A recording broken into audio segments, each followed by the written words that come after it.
বিকেল ঠিক 4টে। এই যে ব্যাগটা রেখেছি মাচালে, রাস্তায় দাঁড়িয়ে আছি গাড়ির জন্য। আর এই সুন্দর দৃশ্যটা তোমাদের সঙ্গে শেয়ার না করে পারলাম না। বাড়ির সামনে এত সুন্দর একটা নদী রয়েছে, জলঙ্গি নদী, আর তার সামনেই দেখো এই যে কতগুলো নৌকা রাখা আছে। তবুও কখনো নৌকায় একটু ঘুরতে যাওয়া হয় না। এখন তো ছোট বাচ্চা রয়েছে, আগেও যে খুব যেতাম সেরকমটাও না। মানে ওই বছরে একদিন কোনো লোকজন এসছে, তারা ঘুরতে যাবে সেই সোর্সে হয়তো গেছি। নিজেরা নিজেদের ইচ্ছে মতো একদিন ঘুরতে যাওয়ার উদ্দেশ্য করে কিন্তু কখনোই যাওয়া হয় না। যেহেতু বাড়ির সামনেই রয়েছে তাই সেই সুযোগটা আর সবসময় হয়ে ওঠে না। দেখো নৌকাগুলো দেখে আজকে ভীষণ ইচ্ছে করছে, মনে হচ্ছে যেন এই সুন্দর পরিবেশে যদি একটু নৌকায় ভাসতে পারতাম। আর ওইদিকে দেখো ওই যে ঠাম্মির কোলে রয়েছে, গাড়ি আসলেই চলে যাব, তাই জন্য এই যে ওয়েট করছি। আকাশটাও বেশ সুন্দর লাগছে দেখতে। দেখো, যারা শহরে থাকো তোমরা এই পরিবেশটা কতটা মিস করো বলো তো। আর এসব দেখলে আশা করি তোমাদেরও খুব ঘুরতে ইচ্ছা হয়, এরকম নদীর পাড়ে বসে সুন্দর হাওয়া খেতে ইচ্ছে করে, যেটা আমরা সবসময়ই পাই।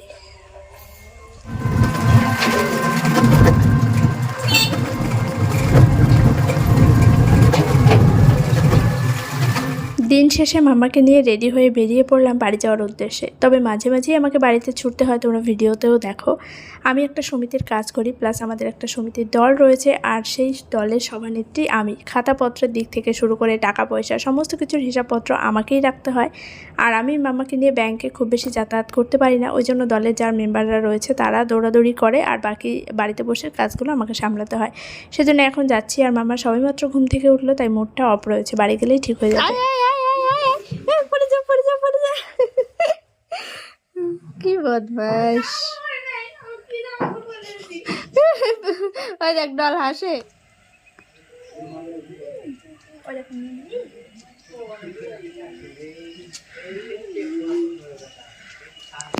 Hello everyone, welcome to our new blog. আশা করছি তোমরা সকলেই খুব ভালো আছো, আর আমরা কিন্তু ভীষণ ভালো আছি।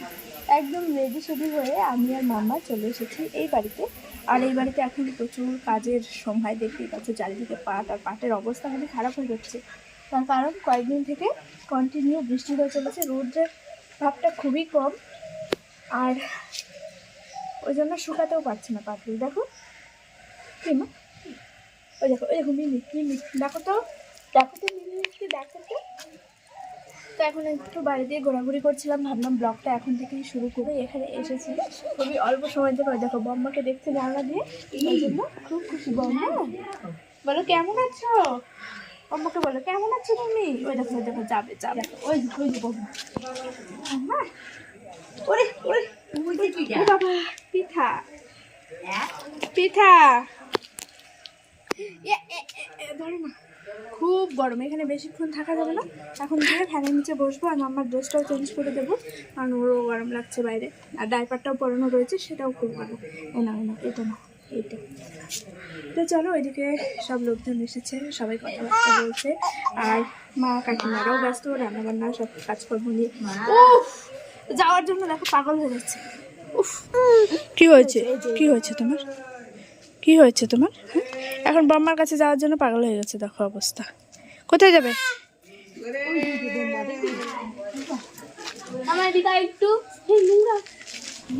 কেরে কেরে কেরে, এই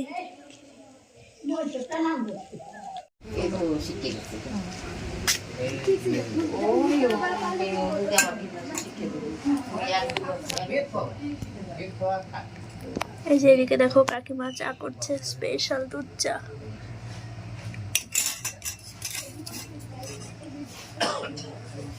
কাকিমা আমাদের সকলের জন্যই চা করে নিয়েছে, বলতে পারো এখন ছোট্ট করে আমাদের একটা চায়ের আড্ডা বসবে। আর এই বিকেলবেলায় না আমরা সবাই মিলে এক জায়গায় বসে গল্প করে খুব সুন্দরভাবে সময়টা পার করি। বাবার বাড়িতে 2-1 ঘন্টার সময় যেন চোখের নিমেষেই পার হয়ে যায়। আর এত অল্প সময়ের জন্য আসলে মনটা কিছুতেই মানতে চায় না, কিন্তু কি করব, আমার একটা ছোট্ট বেবি রয়েছে, তার দিকটাও আমাকে ভাবতে হবে। ও এখানে আসলে ঠিকঠাক ঘুমাতে চায় না, ওই জন্য দিন শেষে আমাকে আসতে হয়। আর এই যে পাটগুলো বারান্দাতেই রাখা ছিল, সেটাও তোমাদেরকে দেখাচ্ছি, এই তাবর ওপরে রেখেছিল, আর পাটগুলো বাঁধা হয়ে গেছে, মানে 1 বিঘা জমির পাট বিক্রি করে দেওয়া হলো। রাত্রে রান্নাবান্না এদিকে শুরু হয়ে গেছে অনেকক্ষণ আগেই। এই যে এখানে উচ্ছে কাঁকরোল ভাজা করবে মা, ওই জন্য কেটে রেখেছে। তবে এটা ভাজার অপেক্ষা আমি একদমই করব না, খিদেও পেয়েছে, তাছাড়া মেয়ে কান্নাকাটি শুরু করে দেবে, তাই ভাবলাম ঝটপট আগে খাওয়া দাওয়া করে নিই। এই যে এখানে ইলিশ মাছ রান্না হয়েছে আলু বেগুন দিয়ে, তরকারিটা দেখতে কেমন হয়েছে কমেন্টে জানিও। আর এই দিকে মা খুটখাট আওয়াজ করেই চলেছে। তো এই যে মাছ দিয়ে ভাত খাবো, এই যে আমার ভাত, আর এই যে তোমার দাদা ভাইয়ের মাছটা বেছে রাখলাম, সেই কাটা রয়েছে দেখো থালার মধ্যে।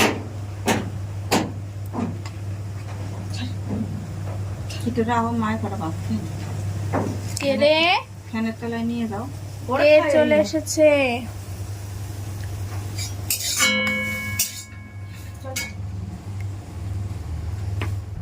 আমাদের তো খাওয়া দাওয়া কমপ্লিট হয়ে গেছে, এখন বাড়ি ফেরার পালা। আর বাড়ি যাওয়ার আগে দিদুনের কোলে একটু আদর খেয়ে নিচ্ছিল, ওইদিকে মা টিভিও চালিয়েছিল, তাই সবার ফোকাসটা কিন্তু টিভির দিকেই রয়েছে। আর ও যে এত দুষ্টুমি শিখেছে তোমরা না দেখলে বুঝতে পারবে না, সবাইকে রীতিমতো অস্থির করে রাখে। এই ঘরে যখন আমি থাকতাম তখন ঘরটা কতটা গোছানো পরিষ্কার পরিচ্ছন্ন করে রাখতাম, আর আজ অনেকগুলো দিন হয়ে গেল এই ঘরে আমার আশাই হয় না। অ্যাকোরিয়ামটা এখনও পর্যন্ত এখানে রয়েছে, ইচ্ছে আছে অনেক কিছু করার, সেগুলো যখন করব তোমাদের সঙ্গে অবশ্যই শেয়ার করব। অ্যাকোরিয়ামটা এতটাই ছোট হয়ে গেছে এখন, মানে মাছের তুলনায় মাছগুলো বড় হয়ে যাচ্ছে। আর এই ঘরে অনেক বেশি গরম, টিনের ঘর, সারাদিন থাকা হয় না, জানলা দরজা সব বন্ধ করেই রাখা হয়, মাছের অবস্থা খারাপ হয়ে যাচ্ছে। তো একটা মাছ আরেকটা মাছের লেজ কামড়ে খেয়ে নিচ্ছে, এরকম হচ্ছে বাজে অবস্থা। তো তোমার দাদাভাই ওদিক থেকে আবার ফোন করছে, কারণ আজকেও বাড়িতে নেই, আজকে বুধবারও ছুটি, তবে আজকে যেতে হয়েছে ইমার্জেন্সি একটা কাজে। মানে তৃষা তোমরা তো জানোই, তো তৃষার ঠাম্মা মারা গেছে আজকে 3 দিন 4 দিন। আজকে যেদিন মারা গেছে সেই দিনই যেতে পারলে ভালো হতো, সেই দিন তোমার দাদাভাই কাজে ছিল, তো সেই জন্য আর যাওয়া হয়নি, যেতে পারিনিও, মানে ফ্যাক্টরিতে চাপ ছিল, তো সেই জন্য আজকে গেছে দেখা করতে, ফল টল দিয়ে আসতে হবে, তাই জন্য সকাল সকাল খাওয়া দাওয়া করেও বেরিয়ে গেছে।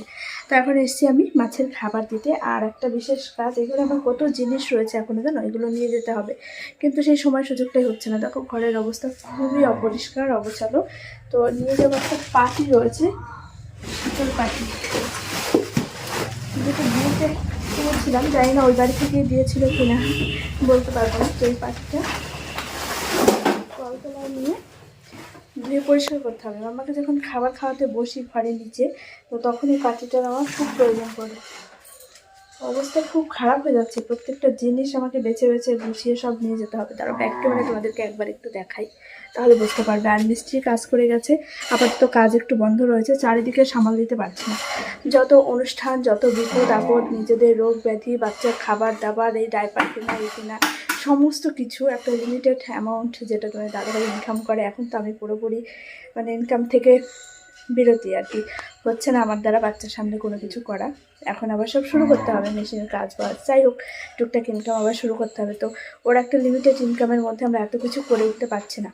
এরকম কিছুদিন আগে পপির সাধের অনুষ্ঠান গেল, তারপর মামা বাড়ির মামা বড় মামা মারা গেল তখন একটা, তো এখন আবার এই যে মানে তৃষাদের বাড়িতে, তৃষার ঠাম্মা মারা গেছে, মানে দিদির শাশুড়ি, তো সেখানেও ফল দেওয়া, আবার যদি অনুষ্ঠানে যেতে হয় কাপড় চোপড়, তো এইসবে যে টুকটাক কিছু কিছু জিনিস যেগুলো মানে করতেই হবে, না পারলেও না ইচ্ছে থাকলেও করতেই হয় বাধ্যতামূলক। তো এই সমস্ত কিছু ম্যানেজ করতে গিয়ে আমরা চারিদিকে আর সামলাতে পারছি না, তার মধ্যে তো রোগ ব্যাধি লেগেই রয়েছে। তোমার দাদাভাই শরীর খারাপ, ডক্টর দেখাতে হবে, মেয়েকে নিয়ে যখন তখন ইমার্জেন্সি ছুটতে হয়। আর মিস্ত্রি কাজ করাবো ভেবেছিলাম, 4 দিন মতো কাজ করেছে, তারপরে আমাদেরকে আবার কাজটা বন্ধ করে দিতে হচ্ছে, কারণ এই মুহূর্তে আর পারছি না।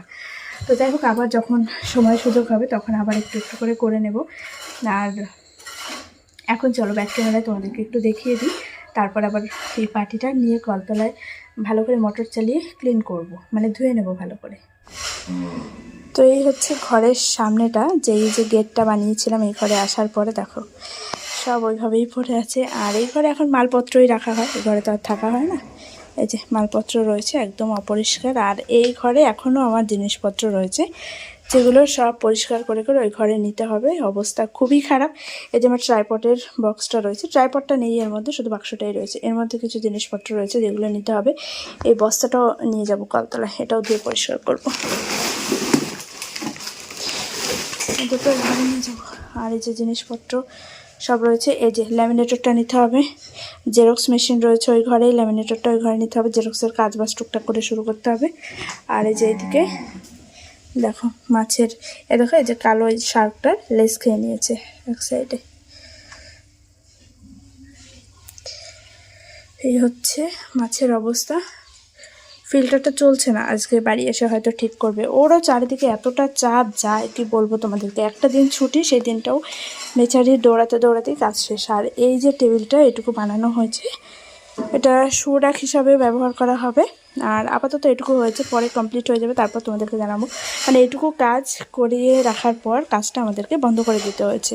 পারছি না এত সামলাতে। 4 দিন 4টে মিস্ত্রি কেটেছে, তারপরে জিনিসপত্র কাঠ তো বাড়িরই ছিল, এখন এগুলোর প্লাই আনতে হবে, সানমাইকার আনতে হবে, এখনও অনেক খরচা। এই টেবিলের পেছনে এখনও 5,000 টাকা নাই করে খরচা আছে।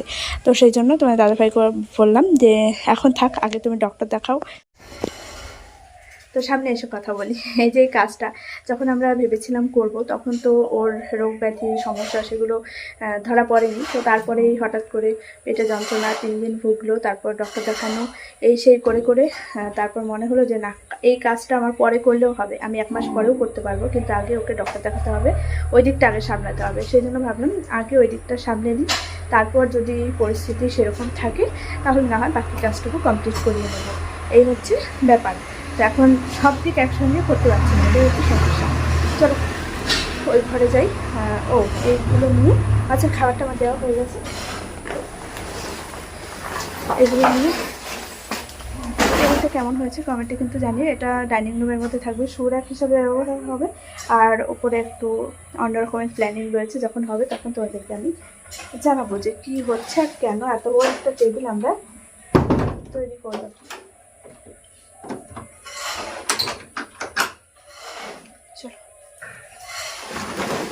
দূর থেকে তো আমরা অনেকেই অনেক কিছু ভেবে ফেলি এবং খুব সহজে তা কিন্তু বিচারও করি। তবে আসলে সত্যিটা কি জানো তো, জীবনটা অতটাও সহজ নয়। এই যে একটু আগেই তোমাদেরকে বলছিলাম না, চারিদিকে এই যে একটার পর একটা বিপদ লেগেই রয়েছে এবং সমস্ত কিছু আমরা এখন সামাল দিতে গিয়ে নাজেহাল অবস্থা। হ্যাঁ, ঠিক তেমনভাবেই কিন্তু সবার জীবনে কোনো না কোনো প্রবলেম লেগেই থাকে। সেটা দূর থেকে চোখে ওইভাবে দেখা যায় না বা চোখে পড়ে না, আসলে সত্যিটা এটাই। যাই হোক, একটার পর একটা বিপদ আসতেই থাকবে, আর এভাবেই আমাদেরকে কিন্তু সামলাতে হবে, খুব বুঝে শুনে চলতে হবে প্রত্যেকটা। এই যে এদিকে তাবু আর ওইদিকে ওই যে পাটি ধুয়ে মেলে দিলাম রোদ্রে, এটা শুকোতে সারাটা দিন সময় লেগে যাবে। আর এই যে তোমার দাদাভাইয়ের কয়েকটা জামাকাপড় ছিল, সেগুলো সব মেলে দেওয়া হয়েছে। এদিকে এই যে মেয়ের স্নানের জল, ওকে একটু পরেই স্নান করাবো, আগে খাবার খাওয়াবো তারপর। আর এই যে গাছগুলো দেখো, তোমাদের সঙ্গে শেয়ারই করা হয়নি, এই গাছগুলো দেখো কতটা সুন্দর লাগছে, তাই না? ঘরটা যখন ডেকোরেশন করব আরও ভালো লাগবে। অনেক দিন পর আজ বাড়িতে একটু মিষ্টি আসলো, তাও নিয়ে এসছে তোমাদের দাদাভাই। ও তো সকাল সকাল ঘুম থেকে উঠে খাওয়া দাওয়া সেরে বেরিয়ে পড়েছিল ভীমপুরের উদ্দেশ্যে। এই যে তোমাদেরকে একটু আগে ভিডিওতে বললাম যে তৃষার ঠাম্মি মারা গেছে, মানে আমার দিদির শাশুড়ি মা। তো মামিমা মারা গেছে আজকে 4 দিন, সেখানে দেখা করার ছিল এবং ফল যা যা দেয় আর কি দিয়ে এসছে। আর ফেরার পথে আমাদের বাড়ির সকলের জন্য যে মিষ্টি নিয়ে এসছে, এই মিষ্টিটা ওর দেখে খুব পছন্দ হয়েছে, তাই আসার সময় নিয়ে এসছে। কিন্তু অনেক দিন তো মিষ্টি খাওয়া হয় না, তাই এই যে এখন স্নান করে আসলো, বাটিতে তুলে দিচ্ছি, ও খাবে, তার সঙ্গে আমিও একটু টেস্ট করব। আর সত্যি বলতে মিষ্টিটা কিন্তু ভীষণ টেস্টি ছিল। আমরা 3 জন গেছিলাম একটু দোকানে। এই যে তোমার দাদাভাই চলে এসছে বাড়িতে অনেকক্ষণ আগে, এখন 5:30 মতো বাজে। ও বাড়িতে এসছে তখন 4:30 সাড়ে 4টে বাজছিল আর কি। তো এসে স্নান করলো, তারপর ঘরে কিছুক্ষণ রেস্ট নিয়ে গেছিলাম একটু দোকানে, এই যে টুকটাক দুটো একটা খাবার দাবার আনতে। তার সঙ্গে এই যে এখন আবার ঘরে যাবো, বাইরে প্রচণ্ড গরম।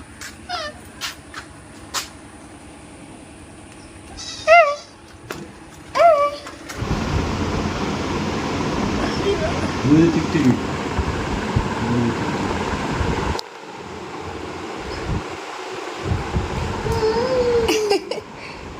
জল খাও জল খাও জল খাও জল খাও।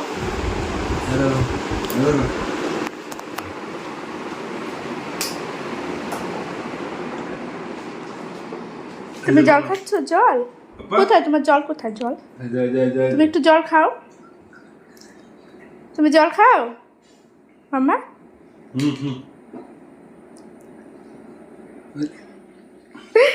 বুঝতে পারে না, মেয়ের বয়স 10 মাস কমপ্লিট হয়ে গেছে, 11 মাস রানিং, এখনও পর্যন্ত বোতলেও খেতে পারে না কিচ্ছু। জল ওই যে বোতলের মুখটা চেপে তারপর ওর মুখে দিতে হয়, আর না হলে চামচে করেই খাওয়াতে হবে। তো মাঝে মাঝে বোতলটা নিয়ে এমন ভাব করে মনে হয় যেন কত জল খেয়ে ফেলেছে, কিন্তু না, ওই দাঁত উঠছে তো কামড়ায় শুধু ওই মাথাটা। আর আমাদের জল খাওয়া দেখলে ওই বড় বোতল থেকে জল খেতে চায়, কিন্তু খেতে, ওই দেখো দেখো পাগল হয়ে গেছে, পাগল হয়ে গেছে। মাম্মা মাম্মা সন্ধ্যাবেলায় এখন একটু ডিম সেদ্ধ করে নিলাম। ওইদিকে মা তো রাত্রে রান্নাবান্না করছে, তবে তোমার দাদাভাই যখন বাড়িতে থাকে ও কিন্তু দুপুরে খাবারটা একদমই খায় না, তাই ভাবলাম দুটো ডিম সেদ্ধ করে দিই, তার সঙ্গে আমিও একটা খেয়ে নেব। আর মাম্মা যদি খায় ওকে একটু ডিমের কুসুমটা দেবো মুখে, তাই জন্য দেখো 3টে করে নিয়েছি। আজকে আমার স্নান করতে অনেকটাই লেট, 4:35 বাজে। এতটা লেট করে এখন আর স্নান করি না, ওই মাম্মার টাইম অনুযায়ী সেভাবে আমি স্নান করে নিই। দুপুর 1-1:30টার মধ্যে বেশিরভাগই আমার স্নান হয়ে যায়। তবে এই 2 দিন হলো টাইম পুরো চেঞ্জ হয়ে গেছে। জানি না বাচ্চারা যত বড় হয় তত ওদের নিয়ম কানুন, খাওয়ার টাইম টেবিল, ঘুমের টাইম টেবিল সব চেঞ্জ হতে থাকে। তো 2 দিন হয়ে গেছে ওর না খাওয়ার টাইম ঠিক আছে না ঘুমের টাইম ঠিক আছে। ফোনটা আমি ধরে রাখতে পারছি না, 3-4 বার ক্যামেরাটা অন করলাম কিন্তু হাতটা কেঁপে যাচ্ছে, ভিডিও করতে পারছি না। খুব অল্প সময়ের মধ্যে আমি ভিডিওটা শেষ করব। জাস্ট কয়েকটা কথা, মানে তোমাদের কিছু কমেন্টের রিপ্লাই, তবে প্রত্যেকটা কমেন্টের রিপ্লাই যদি এখন আমি ফোন ঘেটে ঘেটে কমেন্ট বের করে করতে যাই সময় হবে না, কারণ এইমাত্র স্নান করে এলাম আর মামাকে নিয়ে গেছে ওর ঠাম্মি একটু রাস্তার দিকে, তাই ও আসার আগে আমাকে ভিডিওটা শেষ করতে হবে। তার মধ্যে আবার যদি পারি ভিডিওটা এডিট করব। ভিডিও করা থাকে জানো তো, কিন্তু সেই এডিট করার সময় সুযোগ হয় না। তো এই দাদাভাই তো এসব ব্যাপারে 1%ও আমাকে হেল্প করতে পারে না, তো সেই জন্য আমার খুব চাপ হয়ে যায়। ভিডিও করা থাকলেও আমি এডিট করে দিয়ে উঠতে পারি না। যাই হোক, ফার্স্ট কমেন্ট যেটা আমাকে করেছে জেসমিন আক্তার, এই যে মাম্মার জন্য যে বালাটা করেছিলাম তোমাদেরকে এর আগের দিন, তার আগের দিন ভিডিওটা শেয়ার করেছিলাম। তো সেই বালাটা আমার অনেক কষ্টের। আমার কিছু পুরনো গোল্ড ছিল যেটা আমার বাবা দিয়েছিল আমাকে ওই বাড়ি থেকে, তো সেটা দিয়ে মানে ওটা এমনিতেও এক্সচেঞ্জ করতেই হতো, তো সেই জন্য ভাবলাম ওইটা দিয়ে আরও কিছু আমাদের দিতে হয়েছে, তারপর আমি বালাটা তৈরি করেছি। তো এটা তোমরা বলেছো খুব সুন্দর হয়েছে, তবে বালাটার ওয়েট জানতে চেয়েছো আর তার সঙ্গে কত টাকা প্রাইস পড়েছিল সেটাও জানতে চেয়েছো। এই যে এক হাত দিয়ে ক্যামেরাটা ধরে আছি, আমার ট্রাইপডটা ভেঙে গেছে, মানে বড় ট্রাইপডটা আছে তবে ছোট যেটা সবসময় আমি এদিক ওদিক করি সেটা ভেঙে গেছে। যাই হোক, এভাবেই দেখাচ্ছি। আরও একবার দেখে নাও যে মানে যারা তোমরা আগের ভিডিওটা দেখোনি, এরকম দাঁড়াও হাতে করে দেখাচ্ছি। তো এই হচ্ছে আমার বালা, এটা পুরো সলিডের উপর রয়েছে, সেই জন্য কিন্তু প্রাইস অনেকটাই বেশি পড়েছে। মানে এটার ওয়েট আছে 5 গ্রাম 221 মিলি। তো সেই অনুযায়ী সেই দিনকার প্রাইস অনুযায়ী এটার প্রাইস পড়েছে 86,000 সামথিং, মানে 86 থেকে 87,000-এর মধ্যে। তো যাই হোক, এটাই তোমাদেরকে বলার ছিল। আর তোমরা অনেক ভালো বলেছো, সোনার জিনিস যেমনই হোক সেটা ভালোই লাগে দেখতে। আমার অনেক দিনের শখ ছিল, আর তবে সবসময় ওকে পড়াতে পারি না, কারণ ও এত বেশি চঞ্চল, তোমরা না দেখলে বুঝতে পারবে না। জাস্ট আমাদেরকে পাগল করে দেয়।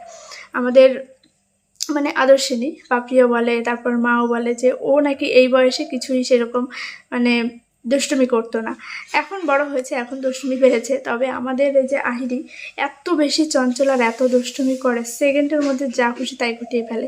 তো ওর হাতে যদি আমি চুড়িটা দিই না, যে রূপোর চুড়িটা ওর হাতে পরানো আছে, সেটা যে কত জায়গায় বাঁকা করে ফেলেছে, মানে সব সময় কিছু না কিছু দিয়ে হাত মানে হাত দিয়ে আর কি মেরে ওই হাতের চুড়ি দুটো পুরো বাঁকা করে ফেলেছে। তো যাই হোক, ওটা আরও কিছুদিন পড়বে, তারপরে এক্সচেঞ্জ করে দেবো, অসুবিধা নেই। কিন্তু সোনার জিনিস সবসময় তো আর ইচ্ছে করলে যা খুশি করা যায় না, তাই জন্য এটা একটু তোলাপড়া করেই পড়াতে হবে। যখন আর একটু বড় হয়ে যাবে, মানে এই বয়সটা পার হয়ে যাবে, 6 মাস 1 বছর পার হয়ে যাবে, তখন ওকে আমি সবসময় পড়াতে পারবো। এবার আসি আরও একটা কমেন্ট। শিখা গুহা, আমাকে তুমি বলেছো যে প্রত্যেক দিন তুমি আমাকে কমেন্ট করো, কিন্তু সেই কমেন্টগুলো পরে আর দেখা যায় না। এবার আমি সেই কমেন্টগুলো দেখি নাকি এটা ভাবি যে তুমি হয়তো আমার ভিডিও দেখছো না বা কমেন্ট করছো না। আবার এটাও বলেছে যে আমি হয়তো তোমাকে ভুলেই গেছি। সেটা কিন্তু একদমই নয়, কারণ কিছু কিছু নাম আমার মনে একদম গেঁথে রয়েছে, যারা আমার ভিডিও শুরু থেকে আমার সঙ্গে রয়েছে। মানে আমি যখন থেকে ভিডিও করি, মানে যেদিন থেকে তোমরা আমাকে চিনতে পারছো সেই দিন থেকে তোমরা আমার সঙ্গে রয়েছো। এরকম তোমার সঙ্গে আরও কয়েকটা নাম যেগুলো আমার খুব পরিচিত, খুব চেনা, কিন্তু এই মুহূর্তে হয়তো সবার নাম আমি ওইভাবে বলতে পারবো না। কিন্তু জেসমিন আক্তার, শিখা গুহা, তারপর মৌমিতা পাল, তারপর এরকম পায়েল কি বেশ একটা নাম রয়েছে। তো এরকম আরও কয়েকজনা সবার নামটা কিন্তু আমি নিতে পারলাম না, আবার তোমরা ভেবো না যে আমার নামটা বললো না। তো এরকম আরও কয়েকজনা রয়েছে যাদের প্রতিনিয়ত আমি কমেন্ট দেখতাম। হ্যাঁ, রিসেন্ট আমারও এরকম মনে হয়েছে যে তারা হয়তো ব্যস্ততার কারণে কমেন্ট করতে পারছে না, কিন্তু আমার ভিডিও দেখে বা আমাকে ফলো করছে। তবে জানি না, হয়তো এটা আমার চ্যানেলেও প্রবলেম হতে পারে যে ভিডিওগুলো বা কমেন্টগুলো শো করছে না। হ্যাঁ, আমিও দেখছি যে ভিডিওতে কোনো ভিডিওতে কমেন্টই আসছে না, আবার কোনো ভিডিওতে 2-4টে করে কমেন্ট আসছে। তো জানি না এটা কোনো প্রবলেম হচ্ছে কিনা, তুমি দাদাভাইকে না হয় একবার বলবো চেক করে নিতে। যেহেতু তুমি বলছো যে কমেন্ট করছো কিন্তু পরে আবার সেই কমেন্টগুলো শো করছে না, তো হতেও পারে কোনো রকম প্রবলেম।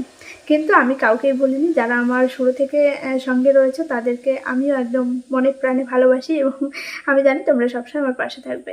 আরও প্রচুর কমেন্ট এসেছে, কিন্তু সেই কমেন্টগুলো বললাম এখন আর এই যে যেই ফোন থেকে ভিডিও করছি সেই ফোনেই দেখতে হবে, তাই জন্য এখন আর মানে মাথায় আসছে না। যাক, নেক্সট ভিডিওতে আরও কিছু কমেন্টের রিপ্লাই করব। এটাই তোমাদেরকে দেখানোর ছিল, বলার ছিল, যেটা আমি আগের দিনের ভিডিওতে না ভেবেছি যে একবারেই বলে দেবো, না হলে অনেকেই কমেন্ট করবে, কিন্তু সেই ভিডিওতে আমার ঠিক মনে ছিল না। এই যে ছোটো বাচ্চা নিয়ে সামলাতে গিয়ে পুরো পাগল হয়ে যায়। দেবলীনা বিশ্বাস আগের দিনের ভিডিওতে কমেন্ট করেছো আমি যে চুড়িদারটা পরে বাজারে গেছিলাম সেই চুড়িদারটা ভীষণ সুন্দর হয়েছে এবং সেটা আমি কোথা থেকে কিনেছি। ওটা কিন্তু আমাদের বেথুয়ারি একটা শপ থেকে নিয়েছি এবং চুড়িদারটা সত্যি ভীষণ সুন্দর, কারণ ওটা পিওর কটনের এবং ডিপ রানি কালার, সত্যি খুব ভালো লাগে, আমারও ভীষণ পছন্দের। তো যাই হোক, তোমার নামটাও কিন্তু আমি নিতে ভুলে গেছিলাম, তুমিও আমাকে প্রতিনিয়ত কমেন্ট করো। আর হ্যাঁ, তুমি আরও একটা কথা জানতে চেয়েছো, আমি যে বিএড করার কথাটা বলতে চেয়েছিলাম বা চাকরির যে ব্যাপারটা, মানে পড়াশোনার পুরো ঘটনাটা, তবে সেটা তো দুম করে এরকম কমেন্টের রিপ্লাই হিসাবে দিতে গেলে হবে না, ওটা পুরো একটা জার্নি, মানে ওটার একটা গল্প রয়েছে। তো সেটা সময় সুযোগ বুঝে কিন্তু আমাকে বলতে হবে। এই ভিডিওতে আমি এভাবে বলতে গেলে অনেকটা বড় হয়ে যাবে ভিডিও। তো সব শেষে এই যে এই কথাটা না বললেই নয়, আমি হেয়ার কাটটা কবে থেকে করব করে করা হয়ে উঠছে না। এবার তোমাদের কাছে আমি আরও একটা প্রশ্ন জানতে চাইছি, যেটা তোমরা অনেকেই বলেছো যে দিদিভাই চুলে লেয়ার কাট দাও, দেখতে ভালো লাগবে। এবার আমি তো চুলটা স্ট্রেট করাবোই, অনেকদিন চুলে স্ট্রেটিং করানো হয় না আমার। এর আগে 3 থেকে 4 বার আমি চুলে 4 বার স্ট্রেট করিয়েছি। তো মাঝখানে এই যে বেবি হওয়া, তারপর অনেক ঝামেলা, তোমরা তো সবই দেখেছো, সবই জানো। তো সেই জন্য 3 বছর আমার মাঝখানে পুরো বাদ হয়ে গেছে পার্লারে যাওয়া। তো এখন আমি চুলটা আবার স্ট্রেটিং করবো পুজোর আগে, ইচ্ছে আছে। তো স্ট্রেট করা চুলে কাটিং আমার মনে হয় খুব বেশি ভালো লাগে না। তোমরা সেটাই একটু আমাকে কমেন্টে জানিও যে চুলটা আমি কাটিং করব নাকি একদম চুল স্ট্রেট করার পর জাস্ট মানে চুলটা ছোট করব। এই যে অনেকটা কাটবো, অনেকটা ছোট করে ফেলবো, কারণ চুলের আকার দিকটা না একদম নষ্ট হয়ে গেছে, আর এখন তো চুল যত্ন করার সময়ই নেই। তো সেটাই তোমরা একটু কমেন্টে জানিও।